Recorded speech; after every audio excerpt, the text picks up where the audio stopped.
आज मी तुम्हाला बटाटा आणि मुगाचं कालवण बनवून दाखवणार आहे। त्यासाठी बघा एक मीडियम आकाराचा बटाटा घेतलेला आहे, साल काढून तुकडे करून घेतलेले। ह्याच्यापेक्षा पण छोटेसे तुकडे करू शकता। आणि 150 ग्रॅम मूग मी भिजत घातले होते 8 तास, तर असे भिजलेले आहेत। ह्याला काही मोड वगैरे आलेले नाही आहेत। मोड आलेले जरी घेतले तरी पण चालू शकतात आणि असे नुसते भिजवलेले जरी घेतले तरी पण चालू शकतात। आता हे काय करते, मी कुकरमध्ये काढून घेते। कुकरमध्ये मी काढून घेतलेले आहे, त्यामध्ये आता आपण पाणी टाकून घेऊया। एकच ग्लास मी पाणी टाकलेत, ह्या आकाराचा ग्लास आहे।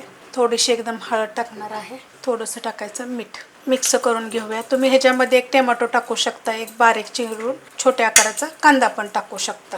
कुकरला फक्त ह्याची एकच शिट्टी करायची आहे। कुकरची शिट्टी होस्तोवर आपण फोडणी करून घेऊया। त्यासाठी बघा कढई गरम करत ठेवलेली आहे, त्याच्यामध्ये आपण अर्धी पळी तेल काढून घेऊया आणि तेल गरम होऊन देऊया। तेल गरम झालेलं आहे, त्याच्यामध्ये टाकायची मोहरी, एकदम बारीक मोहरी आहे। छोटा एक चमचा जिरं, थोडीशी हिंग पावडर, कढीपत्ता, मीडियम आकाराचा एक कांदा चांगला भाजून घेऊया। कांदा चांगला भाजलेला आहे, त्याच्यामध्ये थोडंसं सुक्कं खोबरं, एक गड्डी लसूण, अर्धा इंच आलं आणि थोडीशी कोथिंबीर असं मी कुटून घेतलेलं आहे। सुक्कं खोबरं एकदम थोडंसं टाकते, जास्त टाकत नाही मी। कोथिंबीर जरूर ह्याच्यामध्ये कुटून टाकत जा। आता हे सगळं चांगलं परतून घेते। मस्त असं परतलेलं आहे।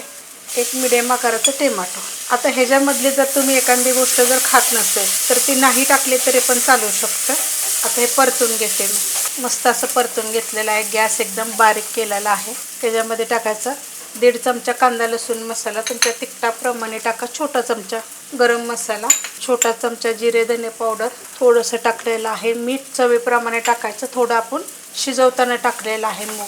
आता हे सगळं परतून घेते। कुकरची एक शिट्टी झाल्यानंतर मी खाली उतरून घेतला होता, तर कुकर आपण खोलून घेऊया। बारीक गॅसवर ठेवला होता। मस्त असं शिजलं गेलेलं आहे। जास्त शिट्ट्या करायची गरज नाही, बारीक गॅसवर ठेवायचं। मोठ्या गॅसवर, मीडियम गॅसवर ठेवायचं आणि एकदम बारीक गॅसवर। आता तुमचा प्रश्न असेल की एकच शिट्टी का करायची, तर जास्त आपल्याला हे शिजवायचं नाही। एका शिट्टीत पण पुष्कळ शिजलं जातं, कारण हे भिजवलेलं आहे। बटाटा पण चांगला शिजला जातो, एकदम गाळ असा शिजला जात नाही। हे बघा असं शिजला जातो। न शिजवता सुद्धा ह्याचं कालवण मी रेसिपी अपलोड केलेली आहे, खूप छान होतं। आता ह्याच्यामध्ये हे कोमट पाणी आहे, 1 ग्लास ओतलेलं आहे। जेवढं आपल्याला कालवण पाहिजे ना त्याप्रमाणेच आपण ह्याच्यामध्ये पाणी ओतायचं। मिक्स करून घेते। मस्त असं परतून घेतलं होतं। गॅस बारीक केला होता मसाले टाकताना। ह्याच्यामध्ये मी हळद टाकली नाही, कारण की आपण शिजवताना हळद टाकली होती, त्यामुळे मी टाकलेली नाही। आता आपण ओतून घेऊया।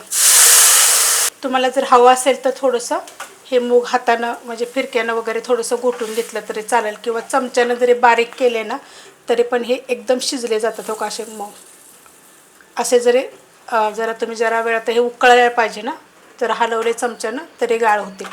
पण मला अशाच पद्धतीत लपथबं पाहिजे, त्यामुळे मी जास्त ह्याला हे करणार नाही। आणि पाणीसुद्धा मी जास्त वाढवणार नाही। ह्याच्यात अजून आपल्याला अर्धा ग्लास पाणी ओतायचं आहे, तर ती पण मी कोमटच ओतणार आहे। आपण ह्याच्यामध्ये अजून पाणी अर्धा ग्लास टाकणार आहे। हलवून घेऊया। खूप मस्त होतं बरं का अशा पद्धतीत करून बघा। आता ह्याला काय करायचं, चांगलं उकळून द्यायचं। गॅस केलेला आहे मीडियम, कारण आपण मसाले लास्टला टाकल्यानंतर परतलेलं आहे चांगलं, तर बारीक गॅस होता। आता मी मीडियम गॅस करणार आहे आणि 5 मिनटं ते 7 मिनटं उकळून घेणार आहे। मस्त असं बघा उकळलेलं आहे, अशा पद्धतीत झालेलं आहे।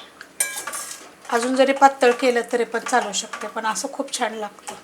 ह्याच्यामध्ये टाकणार आहे वरून थोडीशी कोथिंबीर। मुगाच्या तर खूप रेसिपी वेगवेगळ्या पद्धतीने मी अपलोड केलेल्या आहेत कालवणाच्या, पण अशी पण एकदा करून बघा। बटाटा टाकून पण खूप छान लागते। न शिजवता जरी असंच केलं तरी पण चालू शकते, शिजवून जरी तुम्ही असंच केलं तरी पण चालू शकते। रेसिपी कशी वाटली जरा मला कमेंट करून सांगा। रेसिपी आवडली तर लाईक करा, सबस्क्राईब करा, कमेंट करा आणि शेअर बी करा।